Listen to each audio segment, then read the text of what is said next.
the thing I felt I failed with was my marriage, because I never on this earth thought my husband would leave me. The story you're about to hear is real. A real client working with David Holman to achieve extraordinary results.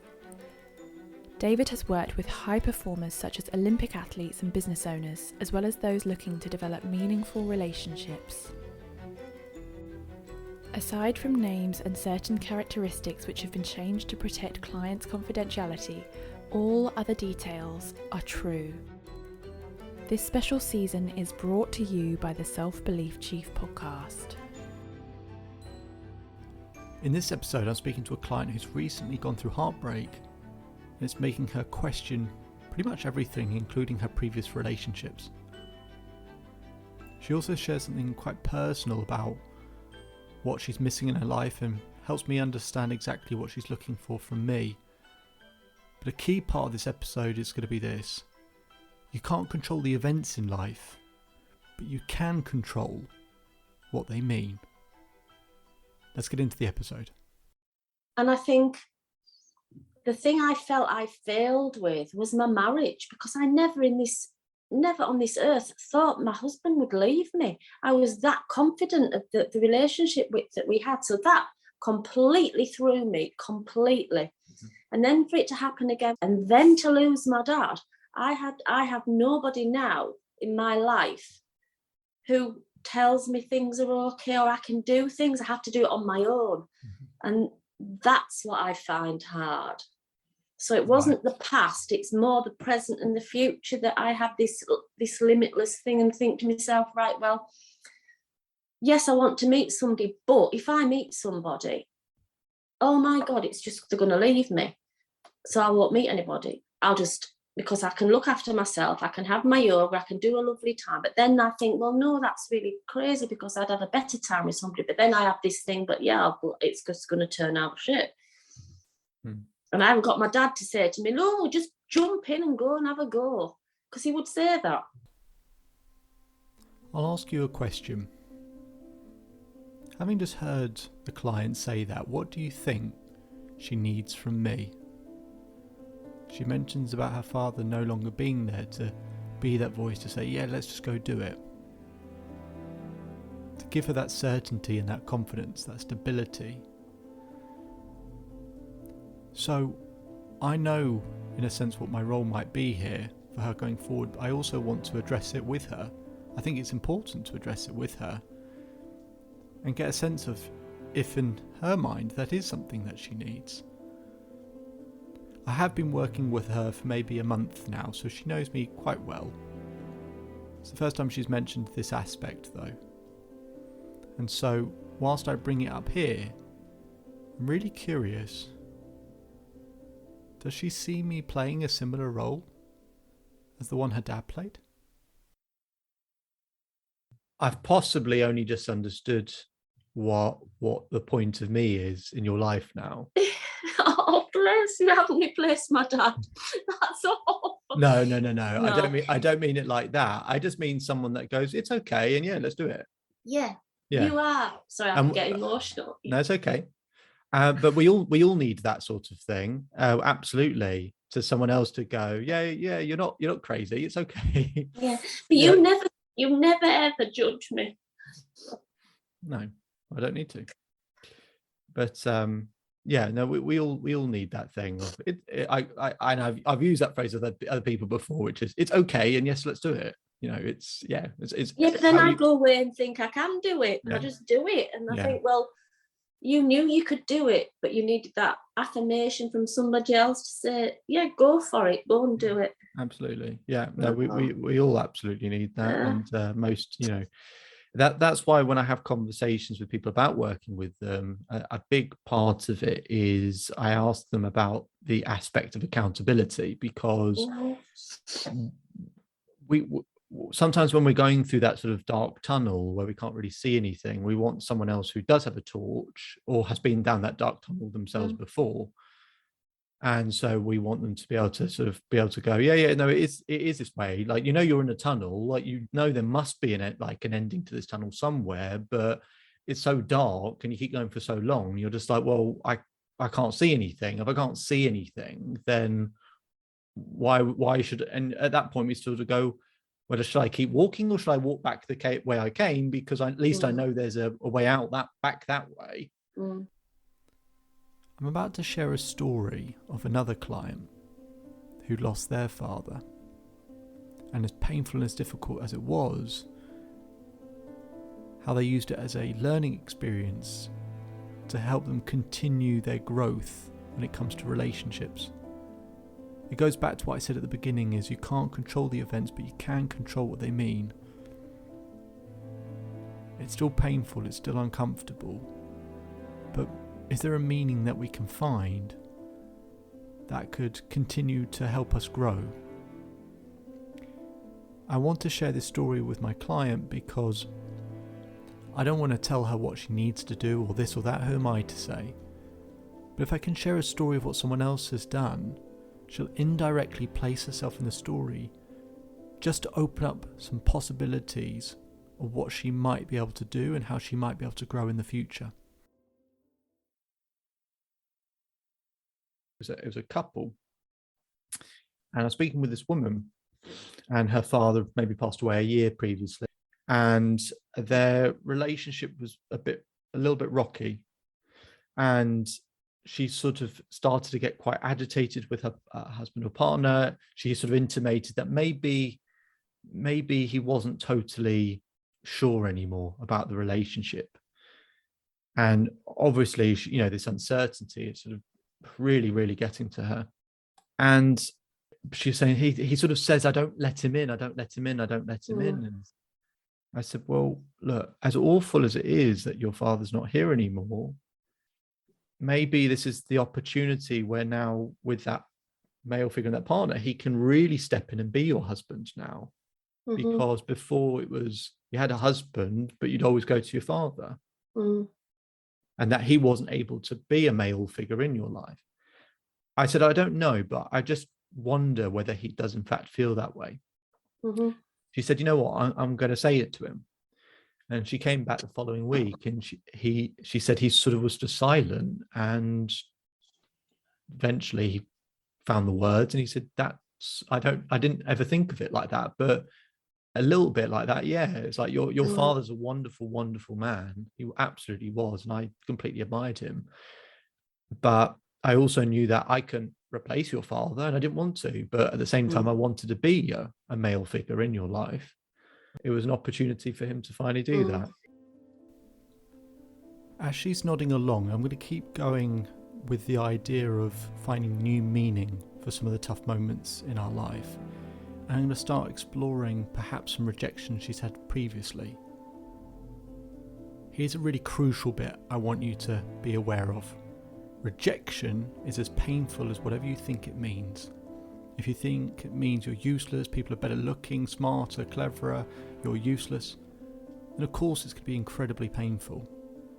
Finding new meaning for rejection and finding a new meaning for what to take from our previous relationships can change everything. Do you regret any of your previous relationships? I don't regret the relationships because I had a great time. I regret not picking up the signals that things weren't right. I regret that. If I could have done. Mm-hmm. I regret the amount of time I spent with my husband. Definitely regret that. Mm-hmm. I think it could have been probably drawn to an end much sooner when I look back now. How would it be possible to turn those regrets around so that they weren't regrets anymore? And what that basically means is, what if they meant what if they weren't regrets? And I'm not saying you have to get to the point where you don't regret them. No. What if they meant something else? Well, my husband, I don't regret. I say I don't because I've got two lovely children. They had the most amazing time. They had no idea. So they had best time. And it was only once we found out what was going on that it suddenly hit them. I've asked them on numerous occasions, did you ever think anything was wrong? They went, no. I said, well, I've done my job then. My job's done. So I don't regret that. I don't regret And the outfall of the divorce is I've got my own house, it's beautiful, I've got plenty of money, I don't have to work. And I know that's like being materialistic, because I'm not. But yeah, I'm really comfortable. So it allows me to do the adventures that I want to do. He inspired me. He was very much like my dad. He made me, opened up the whole world of adventures. So I don't regret that. And I'm actually friends with him now, which is lovely. It's a different ball game. I really thought he was the one until now I reflect, and I think he was just a part of my life that was missing. I didn't have this a guy who liked to go out all the time dancing and drinking and food and weekends away. I didn't have that, so it was kind of exciting. I regret meeting him. I do. I regret investing 2 years in somebody who would finish it like he did. So well, I finished it. He was one who cheated on the dating apps. So whilst you regret it, that's where part of this pain point is going to come from in terms of worry about the future. So as really wrenchingly difficult as it is to find it in difficult moments, I'm not saying you have to be happy that it happened, because you never have to be happy it happened. No.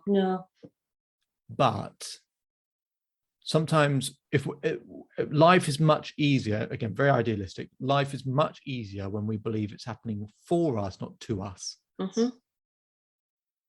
So if you find a way that serves you, I think that's going to take away a lot of fear and pain. Yeah. So rather than it being something I wish it never happened, what have you got from that relationship? What might that thing be?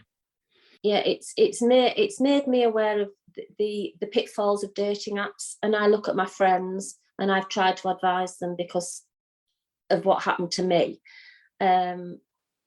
So yeah, that's kind of made me very, very wary. Not wary in a good way though. I'm able to read people better.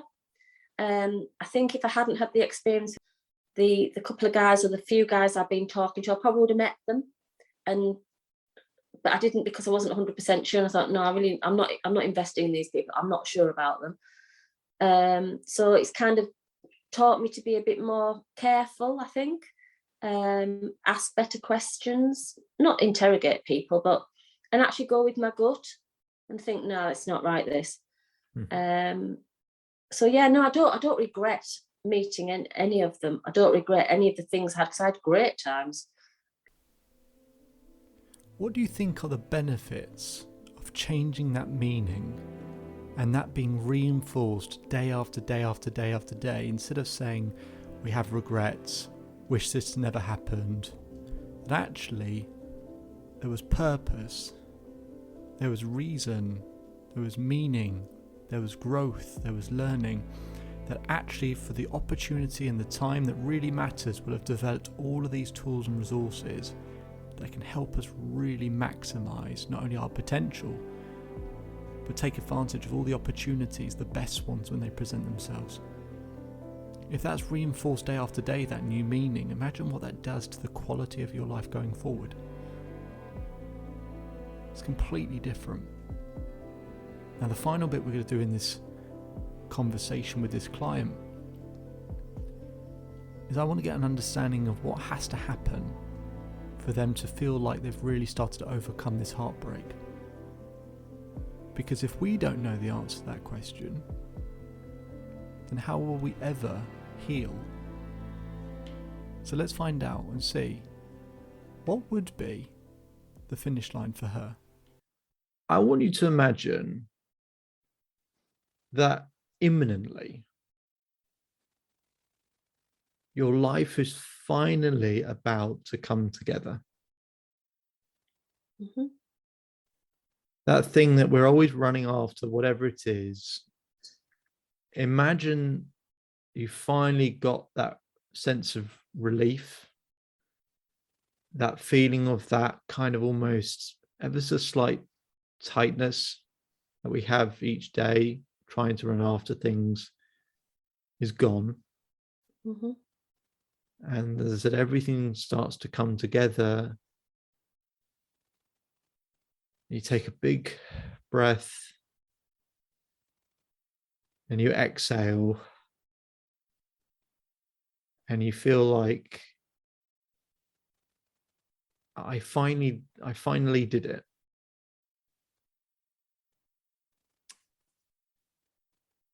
If you're imagining that, what has to happen for you to feel like you've crossed that particular finish line? Whether we ever cross it, I don't know. In reality, I think the measure for me is when I wake up on a morning and not think about me. So if I can just wake up on a morning and put my music on, or go for a run, do my yoga, get my breakfast, and smile, I'll know I've cracked it. So when I wake up and not think, right, okay, so what we're going to plan today. So the reason I'm delighted that you've just given that answer, then I'm thinking, now that doesn't usually happen, because by the end they don't have a big answer. But when I start working with people, they'd have a very big answer to that question of crossing that finish line. Something quite big and monumental would have to happen for them to feel like it's the finish line. For you to say it's getting up, perfect. Yeah. Life is a hell of a lot easier when actually we're able to tick things off, especially first thing in the morning, tick things off straight away to be in a good place. So I'm delighted that was the answer to the question. Yeah. Okay. And I do feel I am. Some days I am there. Some days I have that feeling. And it's only when I'm like driving to work and I think, I haven't thought about the situation I'm in. How fab is that? And I have my music on full blast and I'm driving to work and I walk into it. They're going, oh my God, what have you been doing this morning? So I do have more days like that than days that I don't have. Yeah. So yeah. Great. You probably heard the client pick up a little bit there, didn't you? Their energy picked up, their tone of voice changed, there's more enthusiasm. And I think part of that is when she had a clear idea all of a sudden of what healing actually looked like, she realised that she'd actually been accomplishing that on occasions. That maybe she's doing better than she thought. And that maybe there is some hope there going forward that she will be able to heal. Because heartbreak is one of those really incredibly difficult things. I know this firsthand. I've had that feeling of having your heart ripped out. I've had periods where I couldn't get out of bed for days and days and days. I had one occasion where I was about to give a present to my partner. We were sat in the park. I'd just got a new job at the time. I turned to go and pick up the present and give it to her, and as I turned, she said, "David, I'm having doubts." I remember just freezing, not knowing what to do, what to say. And the pain doesn't come then. No, the pain comes later, the real pain. And that's when I couldn't get out of bed. I didn't want to do anything. I didn't want to function. I didn't want to see anyone, do anything. And I help people deal with heartbreak all the time, and there's lots of different aspects to it, lots of different stages, how to change the hormone balance, the focus, the mindset, achieving certain targets. But one of the really crucial things is finding a new empowering meaning for the difficult moments in life, because that is what can help completely reshape your life. In the series finale, we're going to revisit with this client to see actually how she's doing. By that point, I've been working with her for quite a while, and I think you might be amazed with the results and the turnaround. So we look forward to speaking with her again. In the meantime, we've got other clients in the next episodes that we will be catching up with. My name is David Holman. If you change today, today will change your life. So enjoy the rest of your day, enjoy the rest of your life, and I'll speak to you again soon.